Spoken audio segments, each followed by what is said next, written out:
Word है ये। A for आबर, कल जो वर्ड आया था ना आबर, आबर का मतलब होता है बट, लेकिन। आबर का मीनिंग क्या होता है? लेकिन। अब लेकिन जब भी आप लगाओगे इन 5 कनेक्टर्स को, आप जब भी यूज करोगे तो 2 सेंटेंसेस होंगे आपके पास, ठीक है। इनको अच्छे से यूज करने के लिए आपको सेंटेंसेस बनाने आने चाहिए, ठीक है। और लेकिन, आबर, बट जिसको हम कह रहे हैं, ये कनेक्टर जब भी किसी सेंटेंस में लगेगा तो दो जो सेंटेंस होंगे उन दोनों की बातें एक दूसरे के विपरीत होंगी, राइट। एक दूसरे के विपरीत होंगी मतलब कि एक सेंटेंस ने कोई बात कही और फिर उसके पैरेलल दूसरी बात जो आई वो उसके अगेंस्ट होगी, राइट। इस चीज का ध्यान रखना। आबर, बट, लेकिन। डी से बनता है डेन। डेन का मतलब होता है बिकॉज, क्योंकि। बिकॉज का मीनिंग क्या है?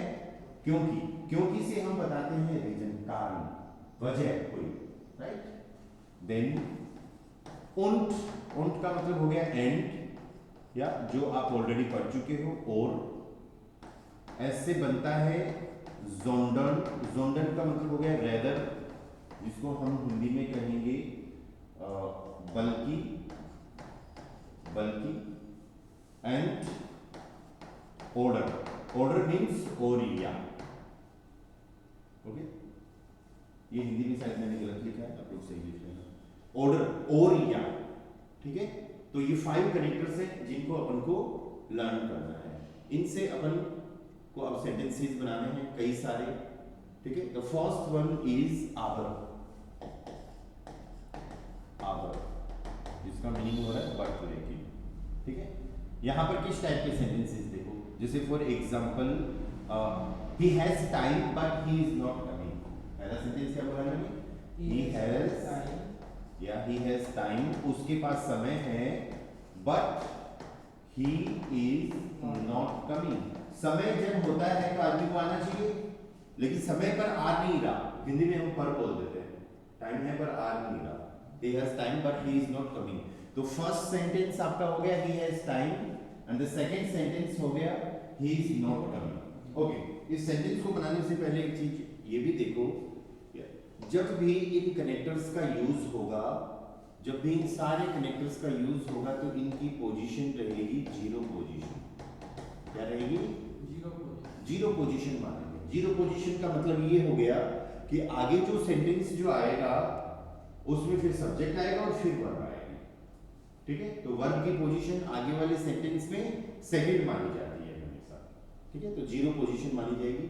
दूसरी बात यह है कि कुछ कनेक्टर्स जैसे ऑर्डर हो गया, आबर हो गया, उंट हो गया, जोंडन हो गया, डेन में तो पूरा सेंटेंस बनाना पड़ेगा अपन को, ठीक है। डेन के अलावा बाकी और जो कनेक्टर्स हैं, आप और मान के चलो कि आडूसो जो कनेक्टर्स हैं इनके सेंटेंसेस में अगर सब्जेक्ट और वर्ब दोनों सेम आ जाती है, या फिर दोनों में से कोई एक सेम आ जाता है, तो फिर उसको रिपीट करने की जरूरत नहीं पड़ती। या जैसे फॉर एग्जांपल आपको कोई एक सेंटेंस ऐसे मिले कि I have time but no money, तो दूसरे सेंटेंस में नो मनी से ही काम हो गया कि समय तो है लेकिन पैसा नहीं है, लेकिन, ठीक है। इस सेंटेंस को भी बनाएंगे अपन। तो दूसरा वाला सेंटेंस आपको पूरा बनाने की जरूरत नहीं है, क्योंकि पहला सेंटेंस ये था आई हैव टाइम और दूसरा सेंटेंस था आई हैव नो मनी।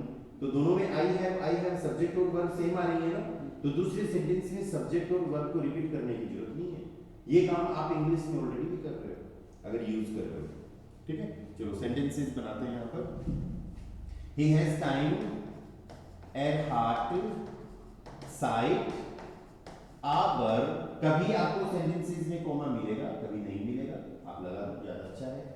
या एर हार्ट, साइट, आवर, ही इज नॉट कमिंग, एर कॉम्ट निश्ट। आने को मना करते हैं, कल पढ़ा था अपन ने, एक्शन को मना करते हैं तो क्या यूज करेंगे? निश्ट का यूज करेंगे। और इज कमिंग, हेल्पिंग वर्ब और मेन वर्ब दो आ रही है, तो ऐसे केस में हमें सिर्फ मेन वर्ब लेते हैं। अगर आप इस सेंटेंस में एर को हटा भी दोगे तो भी ये सेंटेंस बिल्कुल सही है। एर हार्ट, साइट, आवर, कॉम्ट निश्ट। अरे बात समझ में? तो जब सब्जेक्ट या वर्ब या फिर दोनों में से कोई एक, ठीक है, अगर आपको सेम मिले तो फिर उसको दूसरे सेंटेंस में वापस से रिपीट करने की जरूरत नहीं है। अब वर्ब तो अलग अलग थी तो लगानी पड़ेगी, अदरवाइज मेन एक्शन का नहीं पता चलेगा। Okay, another sentence, wir haben Geld, Geld क्या होता है? Money. wir haben Geld, we have money, हमारे पास पैसा है लेकिन समय नहीं है, या तो फिर हम क्या बोलेंगे? aber, अब समय नहीं है, समय क्या है? साइट। याद करो कल अपन ने सीखा था, कल जिन जिन लोगों ने क्लास ज्वाइन करी थी उनको याद होगा, नाउन को मना करते इंडेफिनिट टाइम का यूज करें, है ना? ये दी साइट होता है, फेमिनाइन वर्ड है। सो wir haben Geld, aber keine Zeit, या haben एक्कुजेटिव वर्ब है, साइट दी साइट होता है, काइन की टेबल से काइन है। wir haben Geld, aber keine Zeit, यहाँ पर निश्चित नहीं आएगा क्योंकि जब नाउन को इंडेफिनिट नाउन को मना कर रहे होते हैं तो आर्टिकल आना जरूरी है, काइन अपने आप में एक आर्टिकल है, ठीक है? तो इस सेंटेंस में भी अपन को सब्जेक्ट और वर्ब दोनों को ही रिपीट करने की जरूरत नहीं पड़ी, ठीक है?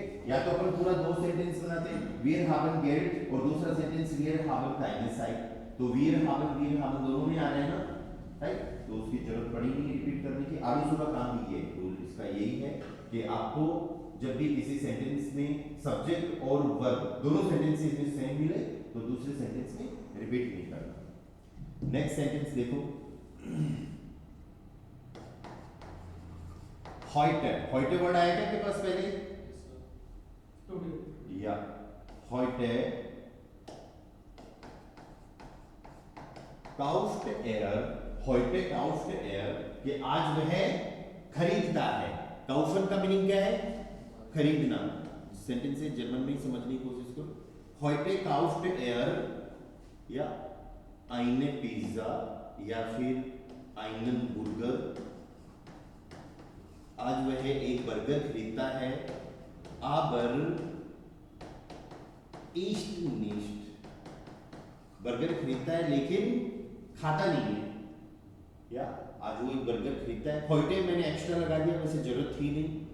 er kauft einen burger, ये सेंटेंस ऐसे भी हो सकता था, या सब्जेक्ट को पहले भी ला सकते थे। er kauft einen burger aber isst nicht, okay? One more sentence, फिर नेक्स्ट कनेक्ट पे चलेंगे। du bist mein Freund, du bist mein Freund का क्या मीनिंग हो गया? बताओ, ये तो बेसिक सेंटेंस है। you are my friend, yes, du bist mein Friend, aber du hilfst, helper verb आइए क्या आपके सामने? या हेल्फर का मतलब क्या होता है? To help. अगर du hilfst mir nicht, du hilfst mir nicht, बना तो करने पड़ेगा, या but you do not help me, तो मेरे दोस्तों लेकिन तुम मेरी हेल्प नहीं करते, ठीक है? du hilfst mir nicht। इसका थोड़ा सा अल्टरनेटिव अपने पास एक ये है जोंडर, है ना, बल्कि। तो देखेंगे कि aber और जोंडर में क्या डिफरेंस है। पहले den और und सीख लेते हैं, इनके सेंटेंसेस बना लेते हैं। किसी को कुछ डाउट क्वेश्चन आए तो जरूर पूछना। Next connector is den, den का मतलब है बिकॉज।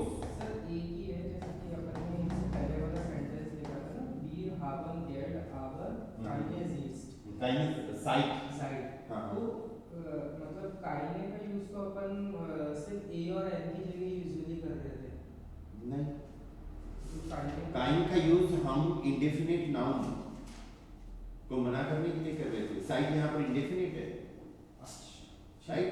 इंडेफिनिट नाउन को मना करना है तो काइन का यूज, डेफिनिट और पॉजिटिव को मना करना है तो निश्चित का यूज, ठीक है?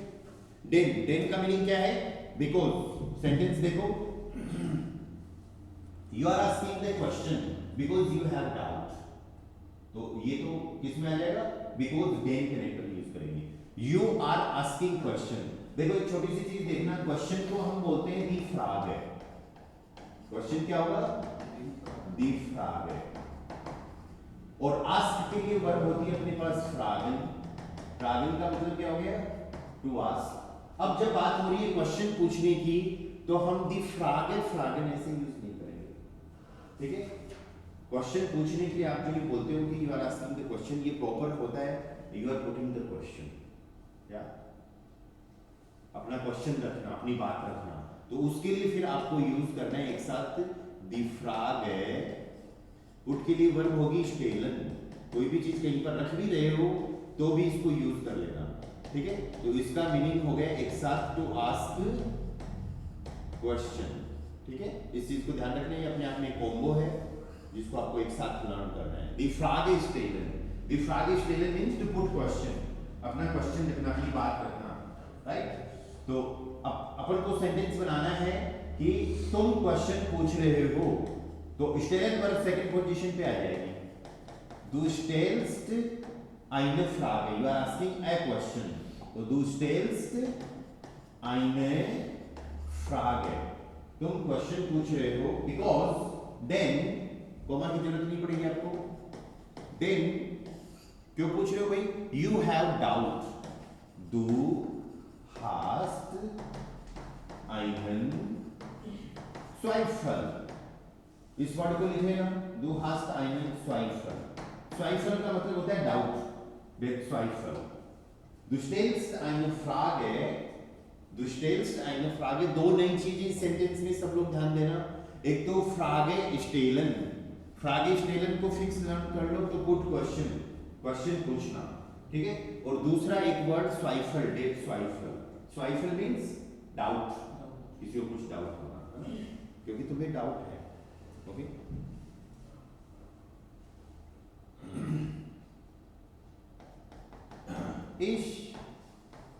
Ich gehe zum Arzt, ये zum आपको फिक्स लर्न करना है अभी, जिसका मीनिंग होता है to the. Ich gehe zum Arzt, Arzt doctor, Arzt किसको कहते हैं हम, डॉक्टर को। Ich gehe zum Arzt और gehen to go, Ich gehe zum Arzt means I go to doctor या फिर I am going to doctor। Ich gehe zum Arzt, then क्यों भाई डॉक्टर के पास क्यों जा रहे हो, कोई पर्सन डॉक्टर के पास क्यों जाता है, क्योंकि वो बीमार है, या I am sick, ich bin, और सिक के लिए वर्ड krank, इस वर्ड को भी लर्न कर लेना, या नए वर्ड्स आने चाहिए आपको सारे। Ich gehe zum Arzt, I am going to doctor because I am sick, या ich bin krank, ich bin, I am, bin किसके लिए यूज हुआ है, एम के लिए, जाइन वर्ब से, बिन हमने यूज किया है जाइन वर्ब से, okay. Sie kommt nicht, sie kommt nicht, she is not coming, वह नहीं आ रही, या फिर she does not come, वह नहीं आती, she is not coming, then क्यों नहीं आ रही भाई, क्या रीजन है आने का, नहीं आने का, कोई ना कोई रीजन बता दो, उसका एग्जाम है, she has exam, then sie hat eine Prüfung, eine Prüfung, feminine word होता है ना, Prüfung, Prüfung वर्ड लिख लेना सब लोग अपनी वोकैबुलरी लिस्ट में, एग्जाम, नए वर्ड्स की एक लिस्ट बना लिया करो ना, ताकि आप रिवाइज करो तब भी देख लो बार बार, अब जब कोई सेंटेंस बनाओ तो आपको याद आ जाए कि हाँ मैंने वहां पर लिखा था। Sie kommt nicht, denn sie hat eine Prüfung.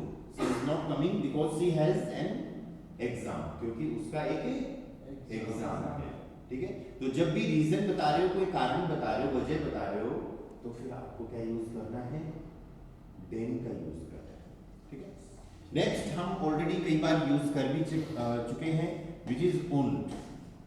und का मतलब क्या हो गया, एंड, जो बात करता है दो चीजों की, एंड किसकी बात करेगा, दोनों चीजों की बात करेगा, दोनों सेंटेंस से इसको वो इंपॉर्टेंस देखा, या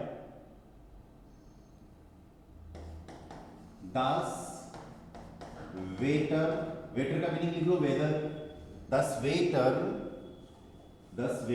ist heiß und sonnig, नए वर्ड आएंगे, आपको थोड़ी चीजें हार्ड लग सकती हैं, पर जैसे ही वर्ड का मीनिंग पता चलेगा, या तो हाइस मतलब हॉट एंड जोनिश मतलब Sunny, Das Wetter ist heiß und sonnig, या तो हम दो सेंटेंस बनाएं, Das Wetter ist heiß और दूसरा sentence Das Wetter ist sonnig, लेकिन सब्जेक्ट और वर्ब जब सेम आ रहा है दोनों सेंटेंसेस में, तो फिर उनको रिपीट नहीं करना, शॉर्ट में काम चल गया। Das Wetter ist heiß und sonnig.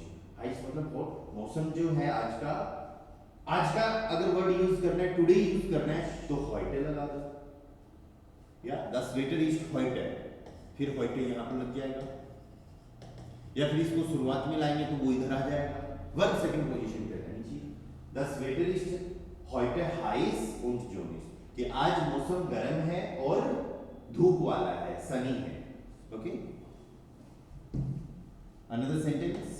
Sir अगर इसमें अपन ऐसा करते हैं heute weather ist heiß, heute ist das Wetter heiß, अच्छा heute फिर das weather लगेगा, नहीं वर्ब आएगी ना, heute ist das Wetter, heute ist das, हाँ वर्ब सेकंड पोजीशन पे रहनी चाहिए। wir lernen die ग्रामेटिक वर्ड का मीनिंग लिख लो, grammar, grammar, wir lernen die Grammatik und wir lernen die Grammatik, हम ग्रामर पढ़ते हैं, and Expression, अब देखो सब्जेक्ट नहीं लगाया, डायरेक्टली आ गया, क्योंकि फिर वो सेम सब्जेक्ट आता है इधर। wir lernen die Grammatik und Expression über das Thema, थेमा का मतलब होता है टॉपिक, थेमा का मीनिंग क्या है, टॉपिक, एंड यूबर का मीनिंग लिख लेना about. wir lernen die Grammatik und Expression über das Thema, ठीक है, या तो दो सेंटेंस बने, wir lernen die Grammatik और फिर दूसरा sentence wir Expression über das Thema, we speak about the topic, ठीक है। तो जब कनेक्टर से अपन ने इनको कनेक्ट किया है तो सब्जेक्ट हटा दिया, अगर आप वियर लगा भी देते हो तो वो गलत भी माना जाएगा, राइट। पर जब आरूसो का जो रूल है कि भाई जब सब्जेक्ट वर्ब रिपीट हो रही है तो जो रिपीट हो रहा है उसको यूज मत करो, ठीक है। पर कुछ सेंटेंसेस जैसे होते हैं जहां पर अपन को यूज भी करना पड़ता है, तो हर टाइम पे सेंटेंस को हमें देखना पड़ेगा लॉजिकली वो कैसे चल रहा है। Okay, another sentence,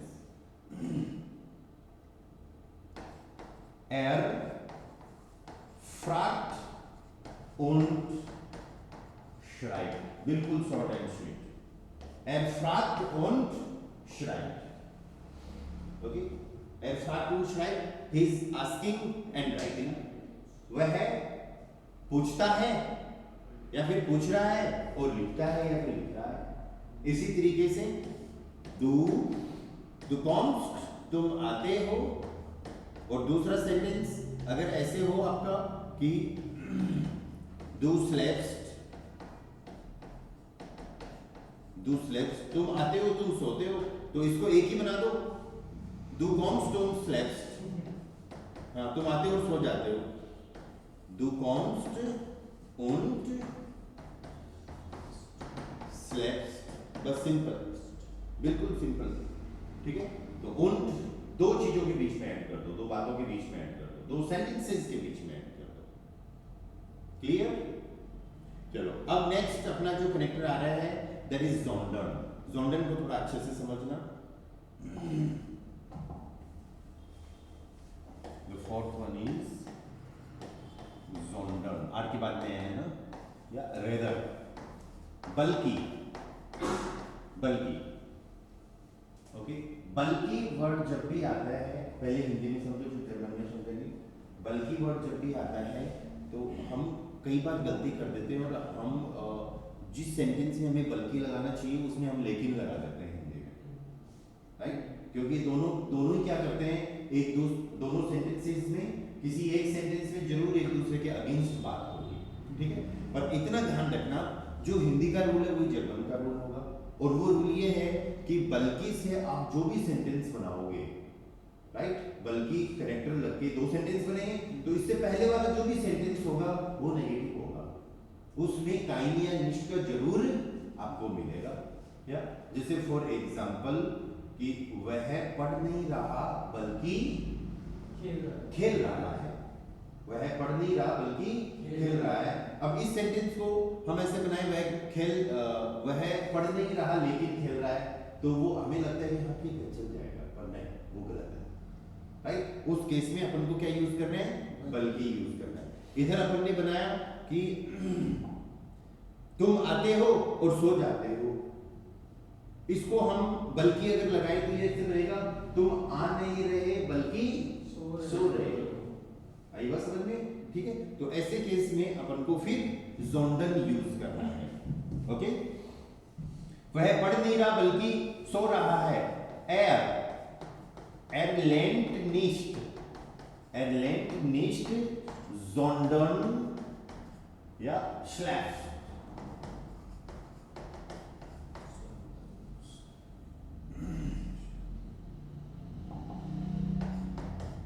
Er lernt nicht sondern schläft। he is not learning, rather he is sleeping।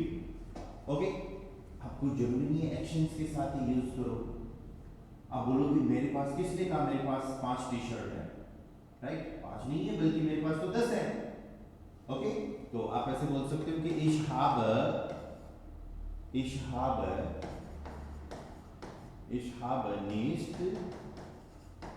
5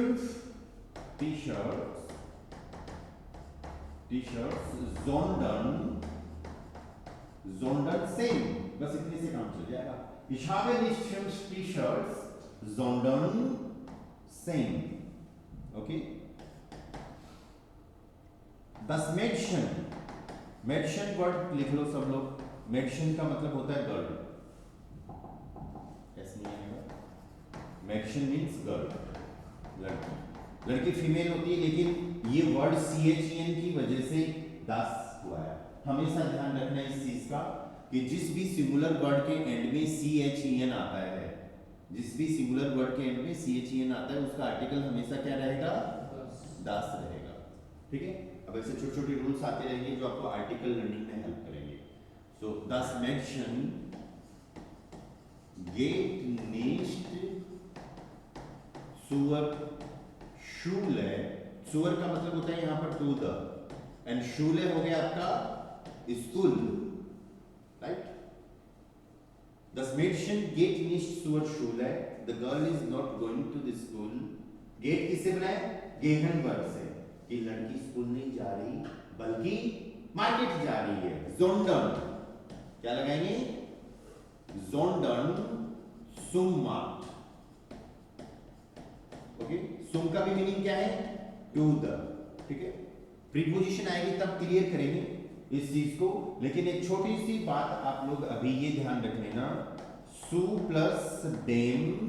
dam कौन सा? मैस्कुलाइन या फिर न्यूट्रल का, तो इसको हम यूज करेंगे zum, एंड सु प्लस डेयर फेमिनाइन के लिए इसको हम यूज करेंगे सुअर। ठीक है, और सु क्या होता है? सु होता है डाटिव। अभी इतना याद रख लो बस, सु क्या होता है? एक डाटिव प्रीपोजिशन है। इसके बाद में अगर मैस्कुलाइन या न्यूट्रल वर्ड आए, जैसे यहां पर आया मार्क। मार्क क्या होता है? मैस्कुलाइन।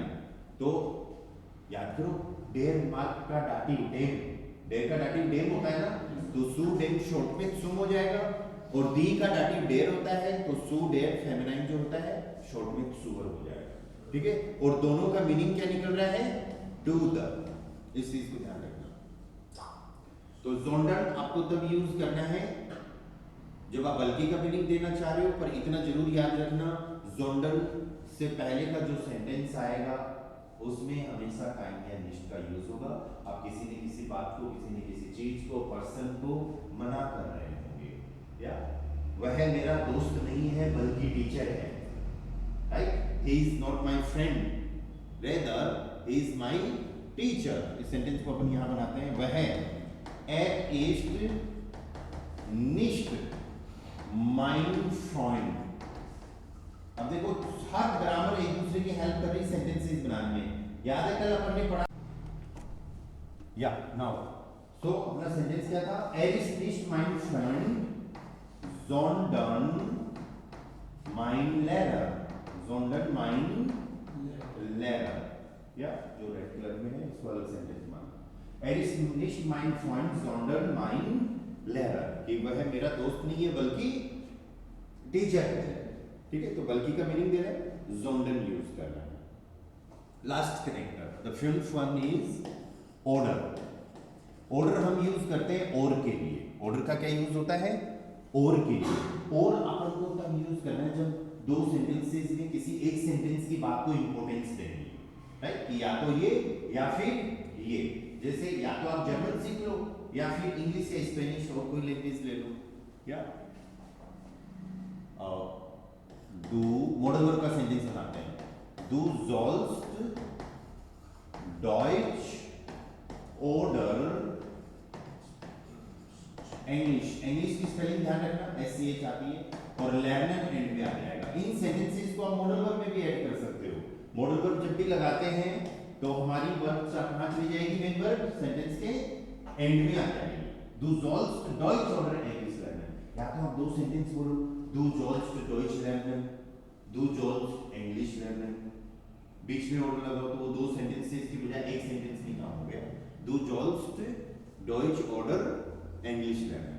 ऐसे ही एक वर्ब होती है नेमन, NEHNEN, लिख लो इस वर्ब को, स्ट्रॉन्ग वर्ब है। नेमन का मतलब होता है टू टेक, लेना। या हम इससे सेंटेंसेस बनाते हैं। देयर मान, मान किसके लिए है, मैन के लिए, आदमी के लिए। या देयर मान मतलब एर के हिसाब से वर्ब का कंजुगेशन करना है। देयर मान नीट das Buch oder das Heft। Book होगी आपकी बुक, किताब, और हेफ्ट होगी नोटबुक। देखो आज खूब सारी वोकैबुलरी आई होगी आप लोगों के सामने, हर नया वर्ड लिखना है आपको, ठीक है। Der Mann nimmt das Buch, कि या तो आदमी किताब लेता है या फिर नोटबुक, दोनों में से, ठीक है। अगर दोनों ही ले रहा है तो फिर अपन को उन्ट ही लगाना पड़ेगा, उन्ट एंड, राइट। और ये बताना है कि आदमी किताब नहीं ले रहा बल्कि नोटबुक ले रहा है तो फिर सोल्डन लगाना पड़ेगा, ठीक है। तो जैसा सेंटेंस वैसा connector. Der Mann nimmt das Buch oder das Heft, कि जो आदमी है वो या तो किताब लेता है या फिर नोटबुक लेता है। ओके, सेम इसी तरीके से wir lernen im जो है वो in प्लस dem है, ठीक है, मतलब डेफिनेट आर्टिकल है इसमें already. wir lernen im Institut oder zu Hause।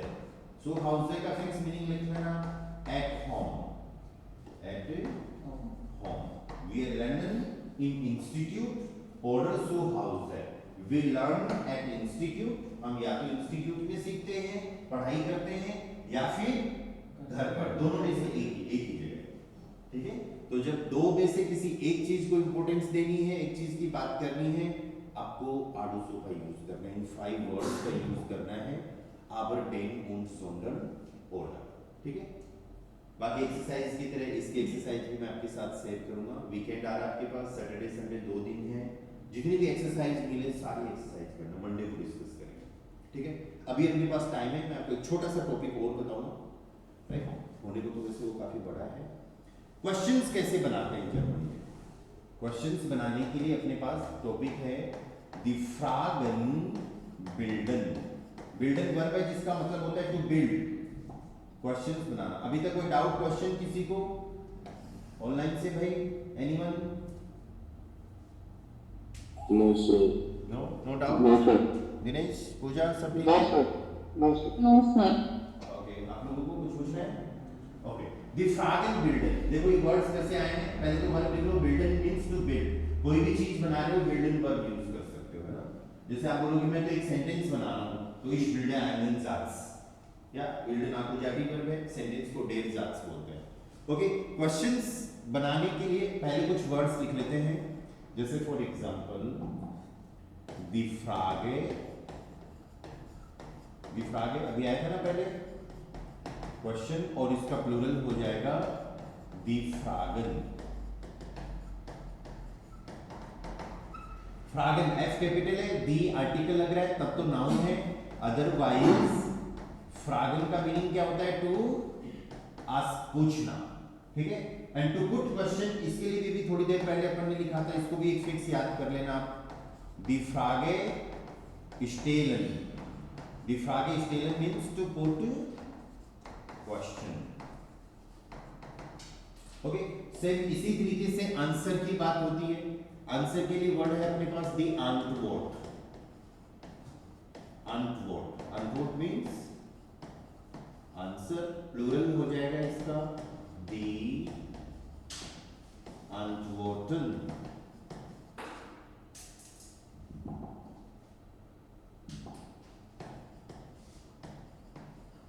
Answer और जवाब देना. बैटिंग में वर्ब आई थी क्या? Antworten. Antworten to answer. जवाब देना. ठीक है, ये सारे वर्ड्स आप इनको लर्न कर लेना. और एक वर्ब इसमें और आएगी आपके पास beantworten. beantworten. antworten से पहले क्या लग गया? be. ये भी अपने आप में एक वर्ब है. beantworten का मतलब होता है टू रिप्लाई. रिप्लाई का मतलब भी जवाब देना होता है, तुरंत उत्तर देना, है ना, रिप्लाई. ओके, तो antworten beantworten ये दो वर्ब होगी. क्वेश्चंस जब भी बनाते हैं अपन तो दो तरीके से बन सकते हैं. या दी फ्रागन. क्वेश्चन जब भी बनाते हैं दो तरीके से बनते हैं, इस चीज का ध्यान रखना. पहला जो तरीका है वो बहुत इजी है, जो है जाट्स फ्रागन. और दूसरा तरीका जो है विच इज वे फ्रागन. डिफरेंस दोनों में ध्यान देना सब लोग. फ्रागन क्वेश्चंस दो तरीके से बनाते हैं. फर्स्ट वन जाट्स फ्रागन. जाट्स का मतलब हो गया सेंटेंस. कोई सेंटेंस दिया गया उसी का ही क्वेश्चन. ठीक है, हम इसको एक अलग तरीके से ऐसे भी जान सकते हैं, या नाइन फ्रागन. या नाइन. या नाइन का मतलब क्या होता है? Yes no. या नाइन फ्रागन यस नो वाले क्वेश्चन. इसका मतलब ये हो गया कि ऐसे क्वेश्चन जिनका जवाब हाँ या ना में दिया जा रहा है. या समझ में आ रहा है आपको? आ रहा है क्या? तो फिर आप बोलोगे हाँ आ रहा है, हाँ यस, या फिर मना करोगे नहीं नहीं आ रहा. ठीक है, तो या नाइन फ्रागन का आंसर यस या नो में होगा. और इसको हम यूज करते हैं, क्वेश्चंस को हम पूछते हैं टू बी श्योर. क्यों पूछते हैं अपन इनको? श्योर होने के लिए. क्या श्योर होने के लिए? यस या फिर नो. मैंने पूछा समझ में आ रहा है क्या? तो आप बोलोगे हाँ आ रहा है, या फिर नहीं है, नहीं आ रहा है, तो फिर आप बोलोगे नो नहीं आ रहा. राइट, यस या नो में. इसका मतलब मैं श्योर होना चाहता हूँ कि भाई समझ में आ रहा है कि नहीं आ रहा. आपने कल वाला होमवर्क कर लिया? Have you done the homework? हाँ yes I have done the homework. ठीक है, तो इसका मतलब टीचर श्योर होना चाह रहा है कि काम हुआ है कि नहीं हुआ. ठीक है, और इनका जो स्ट्रक्चर जो होगा, ये वाले क्वेश्चंस बनाने के लिए स्ट्रक्चर जो होगा जाट्स फ्रागे, उस टाइम पे आपको वर्ब को फर्स्ट पोजीशन पे लाना पड़ेगा. कोई भी वर्ब जो नॉर्मल सेंटेंस में सेकंड पोजीशन पे आती है, ध्यान देना इस चीज पे. कोई भी वर्ब जो नॉर्मल सेंटेंस में सब्जेक्ट के अकॉर्डिंग सेकंड पोजीशन पे आती है ना, हर वर्ब, तो उसको हमें उठा के फर्स्ट पोजीशन पे कर देना है. ठीक है, और फिर उसके बाद में आ जाएगा सब्जेक्ट, और सेंटेंस में अगर ऑब्जेक्ट है तो वो भी आ जाएगा, और फिर एक क्वेश्चन मार्क. अगर ये मॉडल वर्ब का सेंटेंस है तो मॉडल वर्ब शुरुआत में आ जाएगी. ठीक है, और फिर सब्जेक्ट ऑब्जेक्ट के बाद मेन वर्ब एंड में आ जाएगी. ओके, तो जाट्स फ्रागे में अपन को ये ध्यान रखना है कि जिस वर्ब को हम सेंटेंस में यूज कर रहे हैं नॉर्मल सेंटेंस में, उसको हम फर्स्ट पोजीशन पर भी यूज कर रहे हैं. तो फिर अब ये वे फ्रागन क्या है? वे फ्रागन का दूसरा नाम वे व्योटर भी होता है. वे व्योटर. अब ये व्योटर क्या है, ये चीज भी आपको देखनी पड़ेगी. एक वर्ड होता है das Wort. das Wort का मतलब हो गया वर्ड, और दूसरा वर्ड है दी व्योटर, वर्ड्स. वे व्योटर हम बोलते हैं WH वर्ड्स को. कौन से वर्ड्स हैं ये? WH words. सुने क्या कभी इंग्लिश में आप लोगों ने WH वर्ड्स? या where when why how. H इसलिए क्योंकि वो H से शुरू होते हैं, W मतलब W से शुरू होते हैं. ठीक है, तो यहां पर आपके पास कुछ ना कुछ WH वर्ड होगा. तो शुरुआत में जब सेंटेंस बनाएंगे तो हमेशा हमको WH वर्ड यूज करना है. सेकंड पोजीशन पे वर्ब यूज करनी है. फिर सेंटेंस में वो वर्ब जो है वो सब्जेक्ट के हिसाब से लगने वाली है, और अगर ऑब्जेक्ट अवेलेबल है तो उसको भी लगा देंगे, और फिर लास्ट में क्वेश्चन मार्क. तो ओवरऑल कहने का मतलब हो गया कि जाट्स फ्रागे शुरू हो रहे हैं वर्ब से, और वे फ्रागे शुरू हो रहे हैं WH वर्ड से. वे फ्रागे शुरू हो रहे हैं WH वर्ड से. इनको हम यूज करते हैं to ask information. To ask information. WH words को क्यों यूज किया जाता है? इंफॉर्मेशन पूछने के लिए. आपके क्या हालचाल है? How are you? जर्मन में कैसे बोलेंगे? We get us here. इसका मतलब मैं इंफॉर्मेशन जानना चाहता हूँ कि आप कैसे हैं, राइट? ओके, कल क्यों नहीं आए आप? अभी मैं यहाँ पर जानना चाहता हूँ रीजन, कारण, वाई यूज करूंगा। आई बात समझ में? तो इस केस में अपन को कुछ न कुछ नए नए WH वर्ड्स लर्न करने पड़ेंगे, ठीक है? अब वो WH वर्ड्स कौन कौन से वो मैं लिखवाऊंगा आपको, और फिर नेक्स्ट किसी क्लास में अपन उनसे क्वेश्चंस भी बनाएंगे, प्रैक्टिस करेंगे, ठीक है? आज अपन बात करते हैं इसकी जांच आगे की,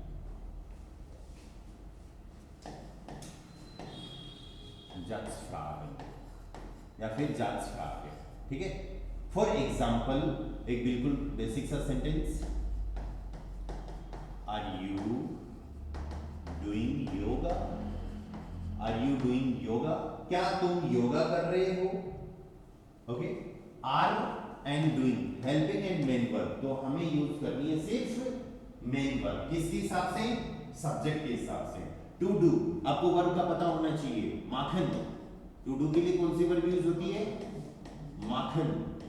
माखन का मतलब होता है टू डू, या फिर टू मेक, कोई काम करना या फिर कोई चीज बनाना, माखन, to do.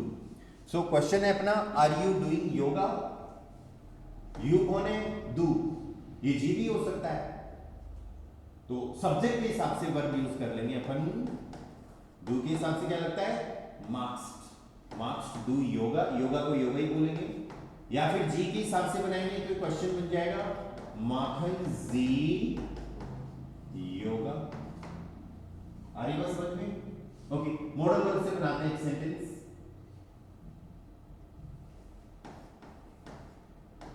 Can you help her? Can you help her, क्या तुम उसकी हेल्प कर सकते हो?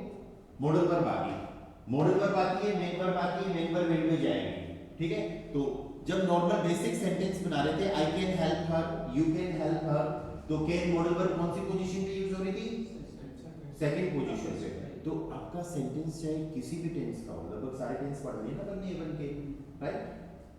First helping verb, second modal verb और थर्ड मेन वर्ब, ठीक है? सेकंड पोजीशन पे अगर कोई भी वर्ब आ रही है तो उससे आपको जांच पर आगे बनाना है, तो उसी वर्ब को आप फर्स्ट पोजीशन पे ले आओ। आई बात समझ में? तो यहां पर कैन, इंग्लिश में भी तो फर्स्ट पोजीशन पे है ही, तो दो के हिसाब से कांस, क्यों वर्ब याद है क्या आपको? याद करनी पड़ेगी, अगर नहीं है तो याद है तो बहुत अच्छी बात है, अदरवाइज याद करनी पड़ेगी। कांस डू, हेल्पन एंड में जाएगा, हर शी के हिसाब से आएगा। हेल्पन कौन सी वर्ब है? Dative, dative. अरे हम सारे काम रूल्स के अकॉर्डिंग ही तो कर रहे हैं, अपने हिसाब से तो कुछ नहीं चल रहा ना, जो जो रूल्स पढ़े हैं उसी हिसाब से सब चल रहा है, ठीक है? हेल्पन डाटिव में, तो शी मतलब जी, जी का डाटिव जी, जी ईयर, राइट? तो यहां पर ईयर आएगा, comes to ear help her, can you help her, comes to ear help her, okay? Paper swipe में बनाते हैं एक sentence, have you written the letter? क्या तुम लेटर लिख चुके हो? Have you written the letter? क्या तुम लेटर, पत्र लिख चुके हो? अब पेपेस्वाई का रूल आपको याद आना चाहिए। यहाँ पर पेपेस्वाई का रूल ये कहता है, अभी रिसेंटली पढ़ा है ना अपन ने, कि वर्ब की थर्ड फॉर्म तो सेंटेंस के एंड में जाएगी और सेकंड पोजीशन पे यूज करेंगे जाइनी या फिर हावन। प्लेस चेंज हो रहा है तो जाइनी यूज करो, प्लेस चेंज नहीं हो रहा तो हावन यूज करो। याद आपको ये रूल ऑनलाइन से भाई Dinesh, Priyash, Puja? Yes yes sir. Verb की थर्ड फॉर्म वाला रूल याद रखना आप लोग, है ना, क्योंकि इनके बिना काम नहीं चलेगा। हम वो ग्रामर पढ़ रहे हैं जो A1 में आपको बहुत हेल्प करेंगे, A1 एग्जाम में, ठीक है? Have you written the letter, third form जाएगी सेंटेंस के एंड में। हेल्पिंग वर्ब है हैव, लिखने में कोई प्लेस चेंज नहीं होता, राइट? हैव को यूज करना है, हावन को यूज करना है डू के हिसाब से, तो ये क्या बनेगा? Has to, has to, very good. Has to do, written end में चला गया, डू सब्जेक्ट है तो लेटर ऑब्जेक्ट होगा ना, राइट? अपोजिटिव वर्ब है, डेयर ब्रीफ का अपोजिटिव डेम ब्रीफ। अब ये अपोजिटिव कैसे होगा, ये तुरंत क्लिक होना चाहिए आपके माइंड में। अरे डेयर ब्रीफ होता है अपोजिटिव में, डेयर का हम क्या करते हैं? डेम, तो हैज टू डेम ब्रीफ और schreiben की third form geschrieben. Hast du den Brief geschrieben? Have you written the letter? तो Satzfrage में आपको इतना ही करना है कि वर्ब को शुरुआत में यूज कर लेना है। या क्या तुम बोलोगे? Will you speak? फ्यूचर का sentence sprechen, sprichst du? sprichst du? Will you speak? ये अपने आप में फ्यूचर का सेंटेंस हो गया, या फिर प्रेजेंट का भी बोल लो, मान सकते हो इसको। sprichst du, अब तक बोले नहीं हो, अब बोलोगे, पूछा जा रहा है, तो sprichst du? Will you speak? Okay. Do you want to write the sentence? क्या तुम सेंटेंस लिखना चाहते हो? Do you want? याद करो मॉडल वर्ब, wollen, möchten, या wollen, möchten, राइट एंड पे चला जाएगा। जी के हिसाब से अगर सेंटेंस बनाए तो wollen Sie, या फिर möchten Sie, या sentence den Satz, der Satz होता है मस्कुलाइन, आकुजाटी में आते ही den, और फिर वर्ब आ जाएगी schreiben। ये सेंटेंसेस अगर आपको समझ में आ रहे हैं तो आपको ग्रामर बहुत अच्छे से समझ में आ रही है, आप लैंग्वेज अच्छे से सीख रहे हो। अगर आप लोगों के माइंड में, किसी के माइंड में भी हलचल चल रही है, और ये क्या हो रहा है, कहाँ फंस गया मैं, क्यों फीस जमा करा दी है, तो फिर आपको मेहनत की जरूरत है ना। फील्ड छोड़ने का तो कोई सेंस नहीं है, या थोड़ी मेहनत की जरूरत है। अगर समझ में आ रहा है तो फिर आप एंजॉय कर रहे हो, ठीक है। और छोटी छोटी बातें, हर ग्रामर के टॉपिक में आपको छोटी छोटी बातें याद रखनी है, ठीक है। जैसा टॉपिक है वैसे ही उसका रूल है, और वैसे ही उसके सेंटेंसेस बनेंगे। प्रीवियस वाली में छोटी सी चीज याद रखनी है, सेकंड पोजीशन पे जाइन हाबर आएगा, वर्ब के थर्ड फॉर्म एंड में। मॉडल वर्ब की भी छोटी सी चीज याद रखनी है, मॉडल वर्ब सब्जेक्ट के अकॉर्डिंग सेकंड पोजीशन पे, main verb, full main verb and में। जात्सफ्रागे में भी छोटी सी चीज याद रखनी है कि वो जो सेकंड पोजीशन पे आने वाली वर्ब थी उसको फर्स्ट पोजीशन पे, पर सेंटेंसेस तो बनाने आने चाहिए ना। अगर सेंटेंसेस नहीं बनाने आएंगे तो फिर ये चीज आएगी नहीं समझ में, क्योंकि ये सारी चीजें जो है क्वेश्चंस बनाना या फिर पॉजिटिव यूज करना, मॉडल वर्ब यूज करना, ये सब बेसिक सेंटेंसेस का पार्ट है। अगर आपको सब्जेक्ट वर्ब ऑब्जेक्ट को यूज करना आ गया तो अब आप इसमें आप कैसे भी ग्रामर अप्लाई कर सकते हो, ठीक है। ओके, जात्सफ्रागे हो गया अपना। फिर अपने पास आते हैं कुछ WH वर्ड्स जिनको हम बोल रहे हैं वेवयोटर, ठीक है। इनसे सेंटेंसेस अपन बाद में बनाएंगे, पहले आप इन वर्ड्स को याद कर लेना। जितने भी WH वर्ड्स आए इनको याद कर लेना। पहला WH वर्ड है वी। वी का मतलब होता है हाउ। वी का मीनिंग क्या है? हाउ। लेकिन वी का यूज एक जगह और होता है जो इंग्लिश में नहीं होता। वी का यूज होता है अगर आपको किसी का भी नाम पूछना है, किसी की एज पूछनी है, किसी का मोबाइल नंबर पूछना है, किसी का हाउस नंबर पूछना है, या फिर किसी का एड्रेस पूछना है। ये सब क्या हो गया? ये सब होगी पर्सनल डिटेल्स। क्या हुई? या पर्सनल डिटेल्स। अब ये स्पेशली क्यों लिखा गया है? ये इसलिए लिखा गया है क्योंकि इंग्लिश में जब नाम पूछेंगे तो उसे बोलेंगे what is your name, what is your email address, what is your house number, what is your address, what is your age. ऐसे ही पूछते हैं ना, व्हाट यूज करते हैं इंग्लिश में, राइट। जर्मन में व्हाट के लिए जो वर्ड आता है वो यूज नहीं करना, आपको क्या यूज करना है? वी यूज करना। तो इस चीज को स्पेशली आप ध्यान रखना। वी का यूज होगा हाउ के लिए, वी गेटर्स ने यूज किया ना, ठीक है। और किसी का भी नाम, उसकी age, mobile number, house number, house का एड्रेस, ईमेल भी लिख लो इसके अंदर, या ईमेल, ये सब पूछना है तो आपको वी का यूज करना पड़ेगा। सेंटेंसेस अपन बनाएंगे, अभी सिर्फ WH वर्ड्स लर्न करो, ठीक है। इंग्लिश में इन सब के लिए व्हाट यूज होता है, जो जर्मन में होगा वास। वास का मीनिंग क्या होता है? व्हाट। नेक्स्ट इज वारुम। वारुम का मतलब होता है व्हाई। फिर एक होता है व्हेन। One means when. और फिर इसी के साथ बना है ज़ाइट वन मीन्स सिंस व्हेन, कब से।